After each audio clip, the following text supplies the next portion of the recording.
it's super important to really focus in on how you can, one, let go of those limiting beliefs and those sort of old negative beliefs about what patients will or won't do. And two, that we really learn, secondary to the mindset, is we really learn to shift into a mindset of curiosity about people instead of judgment about people. It's actually important to the patient care and to delivering their ideal result to help them proceed while we have them, not you let us know when you're ready. Yeah. So a huge part of the process is defining what the end goal is, actually. To me, there's a real in getting it to the point where you're talking about a large sum of money, where it doesn't feel contrived on the team member side and where the patients aren't perceiving a contrived conversation. Welcome to another episode of the Full Arch Advantage podcast. I'm your host, Gary Bird. I'm the founder of SMC National, where we help you create, convert, and close more full arch cases so you can grow the way that you want to. But to grow the way that you want, you have to be able to get a yes in the chair. And today I have Genevieve Poppe with me, and she's from Wisconsin. She recently sent me some cheese curds, and we were just spent 15 minutes talking about cheese curds, but I promise that's not what we're going to talk about today. And there's three things that we're going to cover today. Number one, case acceptance mindset that you must have to actually be able to win the cases over. Number two is case acceptance process. And then lastly is sealing the deal. So first of all, Genevieve, thank you so much for the cheese curds. Thanks for coming on today. I really appreciate it. It's my pleasure. And in a future date, we can do an entire podcast on cheese curds. I think after tasting them, we could probably talk through that. Yes, absolutely. Okay, so let's jump right into case acceptance mindset, because I think a lot of times doctors and even people who are presenting the treatment, they start with, what am I going to say, rather than why am I saying it? And I think if you don't get the why down, then the what doesn't really matter. I completely agree. And I like to always set the stage for this because it's so important. I can give teams the exact words that I say when I'm presenting a treatment plan, but if I do not have them in the right headspace and the right way of thinking about it, they're not as successful as teams who've got the right mindset about it. I always say it's really more important to know how to feel than it is what to say, right? If we're thinking about it the right way, the words don't have to be as perfect. And a really big component of that case acceptance mindset that I work with people on is not preparing for the worst case scenario. I tell people all the time that while I have good words and I think I'm a good communicator, I'm pretty good at closing cases, the main thing that I have going for me in my process is that I 100% believe oftentimes to come in and get a game plan because they didn't want to do it. You want to hear something crazy? Dental marketing agencies are dead. You got that right. They're dead. Why do I say that? Well, we don't consider ourselves a dental marketing agency. We are a growth partner. What that means is we help our clients not only create opportunities, but we help them convert them and close them as well. And that is what's needed in the day and age that we live, because just getting new patient leads is not enough. You need somebody that's going to help you actually get these new patients into your chair and make sure that they're the right kind of patient for your office. Now, we put together a whole report that will tell you where dental marketing currently is, because there's a ton of changes, tons of things are going on with the market. And we broke down what you're going to need to do to stay ahead of the industry and grow the way that you want. The link is down below. Go check it out. Everything is free. I look forward to hearing from you. Yeah. Right, they really that wanted doesn't to do make it. sense. They want us to help them figure out how they can do it. And I just don't think we operate from a place of how right at the beginning. I think we start in our industry with a giant if, and then we prepare our conversations around the worst case scenario. That one time that one patient got mad about that one thing, and then we try to build these conversations that prevent the worst case scenario. Yeah, unfortunately, and this is where you get a lot of right about it. You get a lot of terminologies like these were all shoppers, or these are people who aren't really interested in treatment. And I always just snap back at people like, so there's people out there that are taking hours out of their day to come to the dental office just to play games with you. Like, who are these people? That is wild. Like, right? Like, I can't imagine that. We genuinely believe in the industry, that there are patients calling around to make a spreadsheet of how much a crown costs at every office. Yeah. And that is not the case at all. But we label people with these big worst case scenarios, and then we call them these people. We call our marketing company and say, can you stop giving us Google patients? And we label people. Yeah. And, if we go into these conversations and these appointments with that assumption about people that they just want to know how much it is, and they, that's just not going to get us where we need to be. So at the basis of any case acceptance process or verbiage training that I do, I really always start with, are we thinking about this the right way? Let's abandon the way we've thought about this for so long and eliminate the idea that there's any such thing as these people. Yeah. I work with practices all over the country, and I have yet to see a population that I would describe as these people. Like, I haven't come across 10 yet. And that's not to say, just to be fair, because I already know people and you're like, you don't know. I've actually talked to these people and they're horrible. That's 10%, 5% of the population. The best way I've ever heard it broke down is that if you went out to Central Park on a hot, sunny day, it's 100 degrees, and you give away free vanilla ice cream to everybody, it's free. Yes. It's just a matter of time until someone comes in and complains that you don't have strawberry, you don't have chocolate, right? Even though it was free. Yes. That's just laws of average. So there are people out there that are a pain in the butt, and there may be even some psychos out there, right? But that's not the majority. And if you're coming at the majority with the mindset that they're part of that minority, that's what really sets you up for a trap to fail, right? That's exactly it. Of course, there's always difficult people, and it's that preparing for the worst. It's applying our skills and our conversations and our explanations to overcome these worst case scenarios. And with carrying this belief that anybody who asks a price question at the beginning only cares about money, like attaching these deep beliefs to a single question, it's super important to really focus in on how you can, one, let go of those limiting beliefs and those sort of old negative beliefs about what patients will or won't do. And two, that we really learn, secondary to the mindset, is we really learn to shift into a mindset of curiosity about people instead of judgment about people. And that's an important distinction, because very ironic. Here's the thing, especially we're talking about full arch cases, right?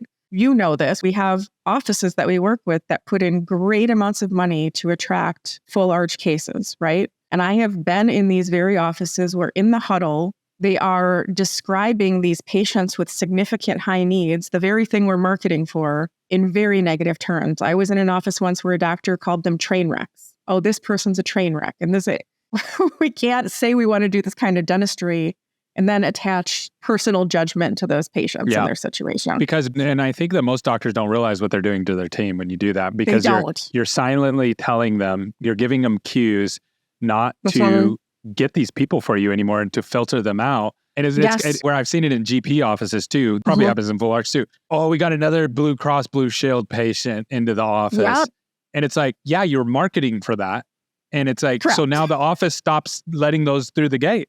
Yeah, it's a really unintentional impact when these doctors just vent, because the reality is a lot of patients in this type of need present as somewhat difficult patients. They just do. Yeah. They have a lot of anxiety. They have had a lot of choices and experiences up until this point that make them come across as not the perfect patient out of the gate. But if we vent and mumble about that to our team, I mean, it's really it's unclear communication is what it is. You're communicating, but you're doing it unclearly. So that way, then the team is putting up gates and blockers. And I love your whole session around these. And so, I'll be walking through multiple ways that you can build a process, but really it's just sort of defining that we have the right people in the right seats and what those people are empowered to do. And actually sounds silly, but creating the clear expectation that we're not just giving patients information at the end of it, that the end goal of these appointments is to schedule them. And while that seems like blatantly obvious on the outside, a lot of dental teams don't operate with that understanding at all. It's never been put to them that way. Yeah. They're actually taught, you just present the information and we'll be here when they're ready. Yeah. And, we're almost proud of that approach. The unfortunate thing is, especially when it comes to full arch, these are patients with very significant needs. Their chicken out factor is high. Yeah. Right? We don't help them get going on it. There's a chance that they might not get going on it. Yeah. Or they might wait another 5 or 10 years to call somebody back. Yeah. And so it's actually important to the patient care and to delivering their ideal result to help them proceed while we have them, not you let us know when you're ready. Yeah. So a huge part of the process is defining what the end goal is, actually. That's huge. Yeah. And I love the roles, right people, right seat. And I'll give an example, you are a GP office and you're wanting to do full arch. And so you're like, oh, we'll have the office manager do the treatment coordinating. And it's maybe, right? But that might also be a big problem. Or we'll have our treatment coordinator who does all of our $1,000 and below cases right now. We'll have them just jump into the seat and we're going to kill it. Probably not, right? And maybe they will, but certainly we need to define that it's not at all the same approach. It's not the same conversation. Like your knowledge of their delta dental maximum and downgrades on posterior composites is not going to do you any good in this conversation. I love when you just absolutely just flex all your muscle, your dental muscle on people. Like, it's like, nope, doesn't matter that you know that. In fact, if you bring it up, it's probably going to lose, you're going to lose the deal. For sure.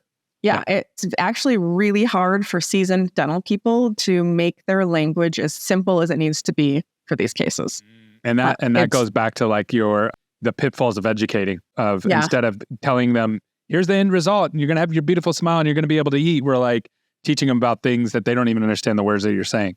Yes, we're talking components and process. And yeah, it comes, especially on the treatment coordinator side, or when we're talking more that front office side of things, I find that really comes out of a place of insecurity and discomfort.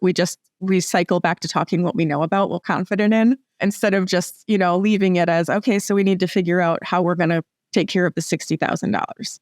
Yeah, exactly. Right? Like that's really as simple as this conversation needs to be. Yeah. I'm pretty confident I can say, I'll get $1,500 out of Delta for you. Even if I'm wrong, I'll take that. Yeah, I'll take it out of something else. Yeah. So if that's what it takes to get a thick $60,000, $80,000 deal done, so simple, right? Yes. But nobody's given them permission to do that. There's no training, or they've gotten the wrong training. I just interviewed somebody who does 70, 80 cases a month, full arch. And he's just like, I've been to all the courses, and a lot of them focused so much on the money that they're actually setting a lot of people up for failure and just making everything about money instead of, hey, you need this treatment. Here's what the end of your life, this is what your life's going to look like when you get this treatment, and figuring out the money is just a component of getting you there. That's really it. I know there are a lot of courses. There's a lot of emerging coursework and of real sales techniques being put into dentistry. And I'm not opposed to that. I think our industry needs to get comfortable with sales as a component. Yeah.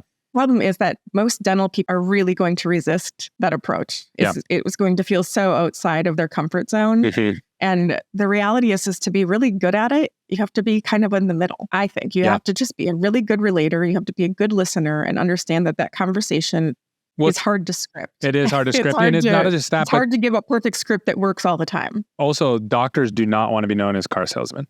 I know that for 100% for sure. So everything that we've built just to even market ourselves, we always educate. We don't ask. We don't do hard closes. All of our sales process is education. And there's a reason for that, is because the second the dentists get hard closed on stuff, they absolutely hate it. And they don't ever want to turn into that. Honestly, a lot of sales is hard close, hard close, hard close. And so I love that you are not of that mindset. And then the last thing that you have, even though it kind of alludes to what I was just talking about, sealing the deal, like actually getting the patient to say yes. And walk me through like what's your mindset? Why is that like a pillar in your presentations? Right. Because a lot of times I can kind of put out a process and put out mindset, and yet where we fail to kind of pull it all together is at the end, where I don't want to leave it so soft just to say we're not hard sell, right? We have to find this what I try to teach teams to get to is overcoming an initial objection.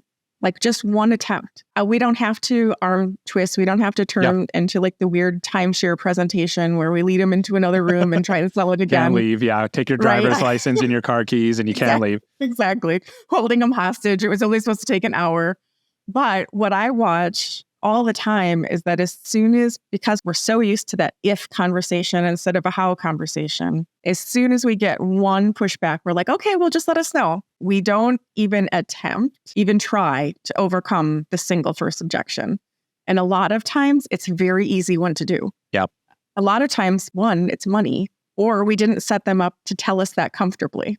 Yeah. Right. So if we're getting to that, I think it's really important that when we get people who've done all of this hard work on the front end, when we get them to I'll think about it, or I'll look at my schedule, or I'll talk to my husband phase, right? And we know nobody's asking their husband. Yeah.